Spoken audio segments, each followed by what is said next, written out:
Всем салам алейкум, приветствую вас. Вот, братья, я сегодня попал в ДТП, получается по Уэзово ехал и повернул направо на Джамбула. Вот такие вот автоподставщики и приезжают с каких-то мест, не знаю откуда, целая банда, наверное. Я вам позже сейчас покажу еще фото машины, откуда у них сразу машина организовалась.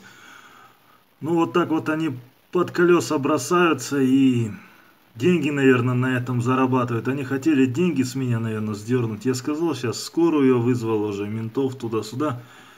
Они сразу, давай мы это, на расписку напишем. Написали расписку, менты приехали, все оформили, как полагается. Ну вот сейчас он выбежит резко. Вот, вот, получается. Ну, хвала Аллаху, что я ему ноги не раздавил. Вот так вот бывает. Сейчас я вам фото покажу машины подставной. Вот это ихняя машина. Номер, откуда она сразу нарисовалась. Тут как тут. Они, походу, деньги хотели. Потому что они все грязные были, как эти. Не знаю, как на машине сразу. Машина откуда появилась у них. Вот они, аузубилля, вообще вот так делают. Вот. Бессовестные.